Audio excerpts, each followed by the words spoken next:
प्रिय विद्यार्थियों, आज हम महाकवि कालिदास द्वारा प्रणीत अभिज्ञान शाकुंतलम नामक नाटक के प्रथम अंक का प्रथम श्लोक पढ़ने जा रहे हैं। श्लोक इस प्रकार से है।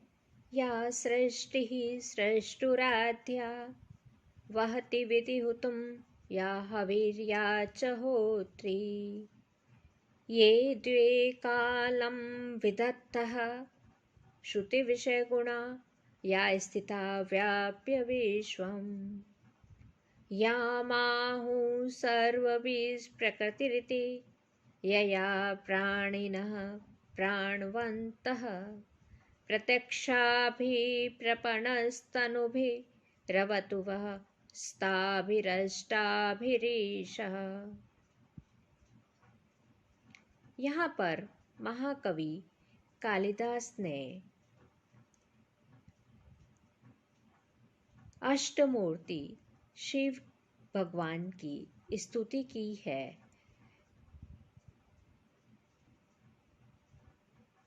इस पद्य का हम अर्थ करने से पूर्व अन्वय कर लेते हैं, जिससे कि अर्थ करने में आसानी रहती है।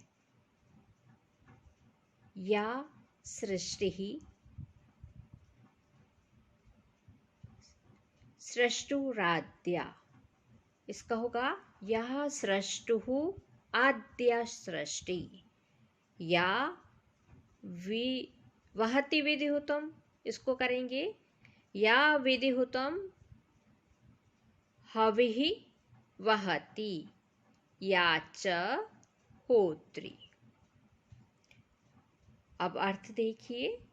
या अर्थात जो, सृष्टुः सृष्टि का सर्जन करने वाला अर्थात विधाता, विधाता की आद्या प्रथम सृष्टि ही सृष्टि है। जो विधाता की सर्वप्रथम सृष्टि है। या सृष्टि जो सृष्टि है, सृष्टुः अर्थात विधाता की, आद्या यानी सर्वप्रथम सृष्टि है। जो विधाता की सर्वप्रथम सृष्टि है। वहति विधिहुतम, या जो विधि पूर्वक हुतम हवन की गई, हविः वहति हवि को वहन करती है। या च होत्री, और जो होत्री है। होत्री का अर्थ है जो यजमान रूप में विद्यमान है। ये द्वे कालम विधत्तः, जो द्वे काल दो समय को विधत्तः अर्थात धारण करती है। जो दो कालम यानी वह दो मूर्तियां जो समय का विधान करती हैं, अर्थात भगवान शिव की सूर्य चंद्र रूपिणी दो मूर्तियां। श्रुति विषय गुणा या स्थिता व्याप्य विश्वम, इसका अन्वय होगा। या जो श्रुति विषय गुणा कान का विषय श्रवण इंद्रिय ग्राह्य शब्द रूप गुण की आश्रयभूता है। या स्थिता व्याप्य विश्वम, या विश्वम व्याप्य स्थितः, यह अन्वय हुआ। जो विश्व को, समस्त विश्व को व्याप्त करके स्थित है, अर्थात भगवान शिव की आकाशमयी विश्वव्यापिनी नित्य स्वरूपा। या माहुः सर्वबीज प्रकृतिरिति, या जिसको आहु अर्थात कहते हैं कि क्या कहते हैं, सर्वबीज प्रकृति रीति, जो समस्त विश्व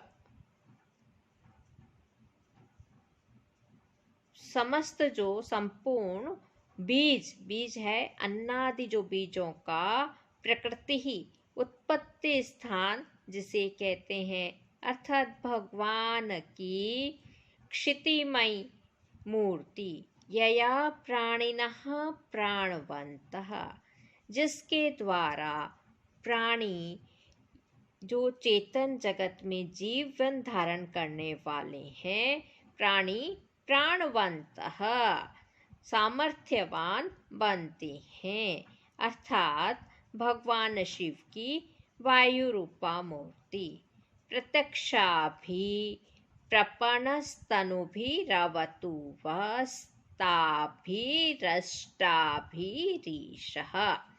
अब इस पद्य को में जो कठिन शब्द है, संधि वाले शब्द हैं, उनका संधि विच्छेद करते हैं।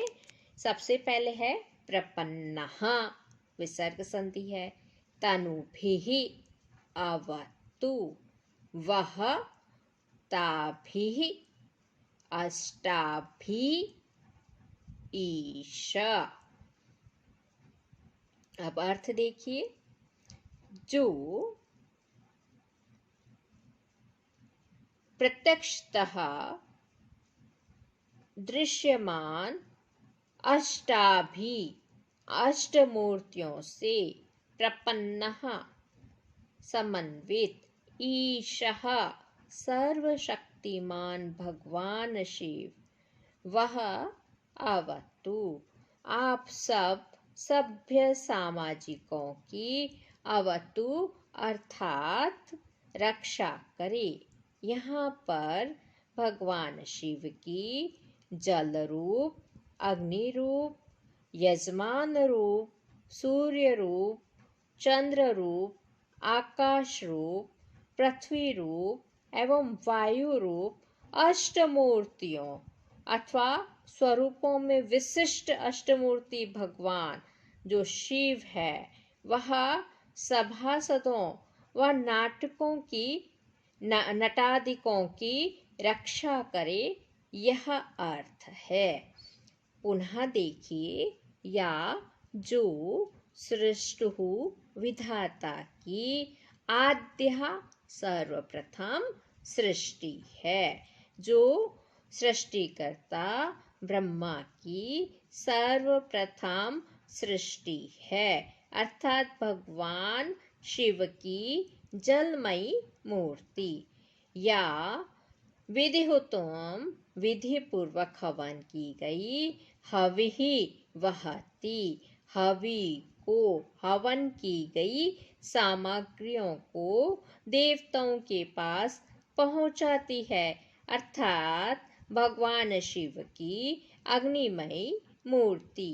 या चहोत्री जो हवन करता यजमान स्वरूपा है, अर्थात भगवान शिव की यजमान स्वरूपा मूर्ति। ये द्वे कालम विधत्तः जो दो मूर्तियां समय का विधान करती है, अर्थात भगवान शिव की सूर्य चंद्र रूपिणी दो मूर्तियां श्रुति विषय गुणा जो श्रवण इंद्रिय ग्राह्य शब्द रूप गुण की आश्रयभूता है, या स्थिता व्याप्य विश्वम या जो विश्वम व्याप्य विश्व को समस्त विश्व को व्याप्य व्याप्त करके स्थित है, अर्थात भगवान शिव की आकाशमयी विश्वव्यापिनी नित्य स्वरूपा मूर्ति। यामाहु सर्वबीज प्रकृति रीति, या जिसको सर्वबीज संपूर्ण अन्नादि बीजों का प्रकृति ही उत्पत्ति स्थान कहते हैं, अर्थात भगवान शिव की क्षितिमयी मूर्ति। यया प्राणिनः प्राणवन्तः जिसके द्वारा प्राणी चेतन जगत में जीवन धारण कर प्राणवन्तः सामर्थ्यवान बनते हैं, अर्थात भगवान शिव की वायु रूपा मूर्ति। प्रत्यक्षाभि प्रपणस्तनुभिरवतु वस्ताभिरष्टाभिरीशः। ताभि उन प्रत्यक्षाभि प्रत्यक्ष अष्टाभि 8 जो यह हमने प्रत्यक्ष कैसे हुई ऊपर वर्णित है इसलिए उपयुक्त प्रत्यक्षः दृश्यमान अष्टाभि अष्टमूर्तियों से प्रपन्नः समन्वित ईशः सर्वशक्तिमान भगवान शिव वह आप सब सामाजिकों की अवतु रक्षा करे अर्थात जल रूप अग्नि रूप यजमान रूप सूर्य रूप चंद्र रूप आकाश रूप पृथ्वी रूप और वायु रूप अष्टमूर्तियों अथवा स्वरूपों से विशिष्ट अष्टमूर्ति भगवान शिव आप सभी सभा में जो उपस्थित हैं वह नटादिकों की रक्षा करे। महाकवि कालिदास शिव भक्त हैं और उन्होंने अपने नाटक के प्रारंभ में भगवान शिव का स्मरण किया है। किसी भी कार्य को प्रारंभ करने से पूर्व अपने इष्ट देवता का स्मरण किया जाता है। यह मंगलाचरण है श्लोक और यहाँ पे कवि ने अपने इष्ट देवता भगवान शिव का स्मरण किया है।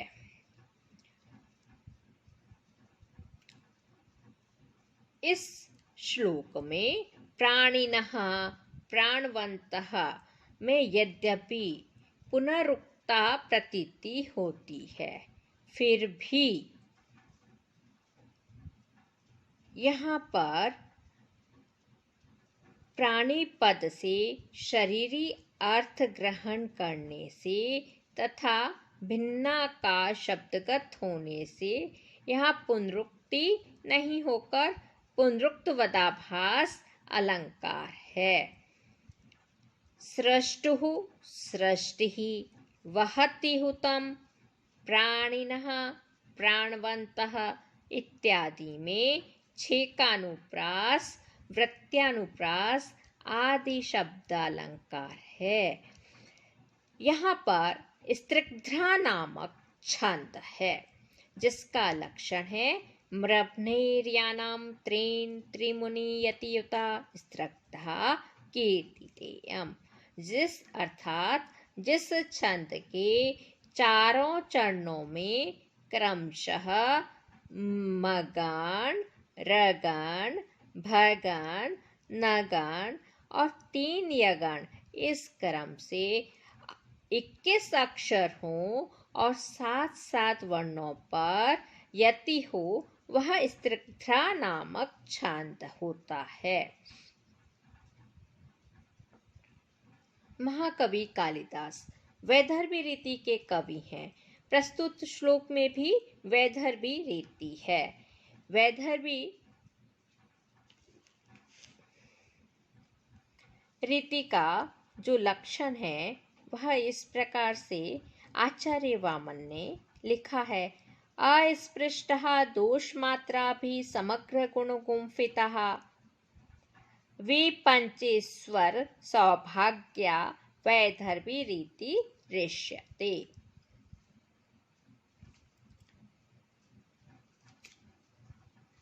प्रस्तुत श्लोक में या प्रस्तुत पद्य में एक दूसरा अर्थ भी निकलता है। वह इस प्रकार से है या सृष्टि ही सृष्टुराद्या ब्रह्म जो ब्रह्मा की सर्वप्रथम सृष्टि है अर्थात शकुंतला क्योंकि वह सौंदर्य अतिशयशालिनी है। इतनी सुंदर सृष्टि अभी तक स्त्री रत्न की इतनी सुंदर सृष्टि नहीं हुई है इसलिए वह जो कि ब्रह्मा की सर्वप्रथम सृष्टि है। कोई भी प्रथम कार्य बड़ी तन्मयता से किया जाता है, और यह तो ब्रह्मा जी का कार्य है, इसलिए वह बहुत अधिक सुंदर है। इसलिए वह क्या है, ब्रह्मा की सर्वप्रथम सृष्टि है, अर्थात शकुंतला। या विधिहुतम हविवहति, जो शकुंतला विधि अर्थात जो शकुंतला विधि अर्थात गांधर्व विवाह से, सुरत विधि से, हुत अर्थात दुष्यंत द्वारा निषिक्त हविहि वीर्य को धारण करती है, वहति अर्थात धारण करती है।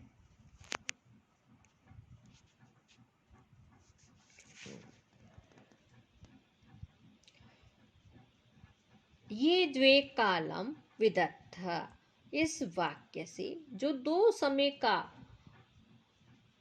समय को बिताती है, इस वाक्य से शापांत समय बिताने वाली अथवा दुष्यंत से शकुंतला के मिलन के लिए समुचित समय का निर्धारण करने वाली प्रियंवदा व अनसुया की ओर संकेत है। श्रुति विषय गुण इत्यादि से शकुंतला और दुष्यंत कृत ये जो प्रात्याख्यान है तथा आकाशचारिणी मेनका के साथ उसका तिरोधान भी सूचित होता है।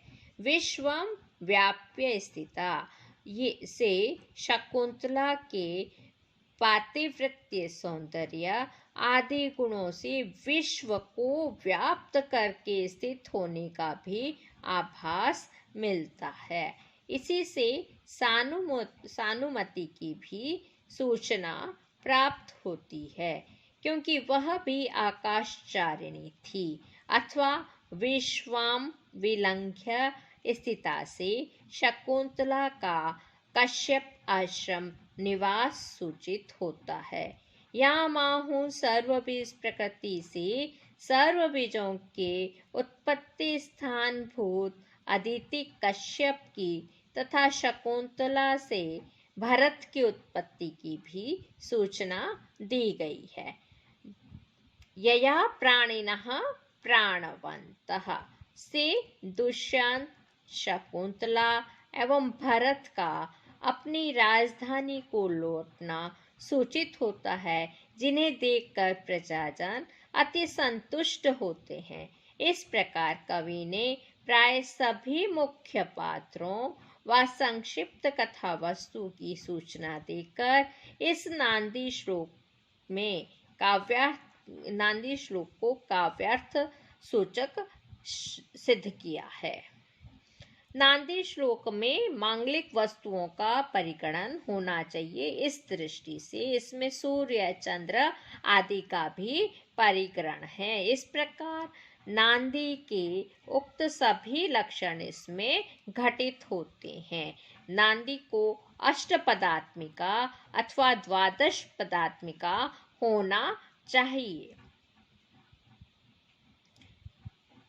नांदी के कई भेद हैं और कई भेदों में पत्रावली नांदी भी एक भेद है। इस दृष्टि से या सृष्टि सृष्टुराध्या, इसमें 8 पद हैं और 8 पद हैं, अतः यह अष्टपदात्मिका नांदी है।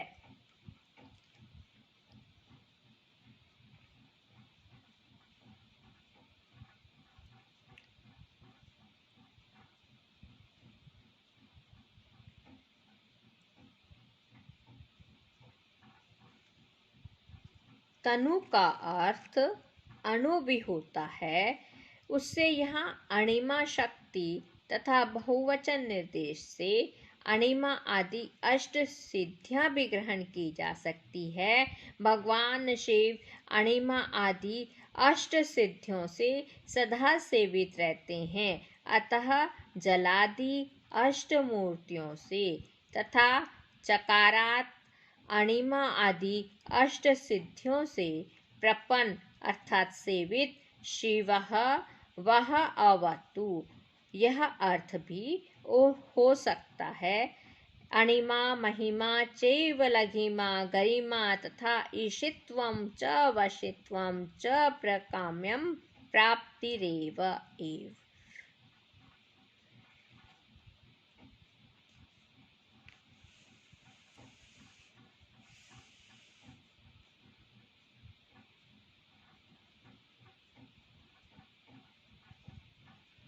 यहीं पे हम समाप्त करते हैं।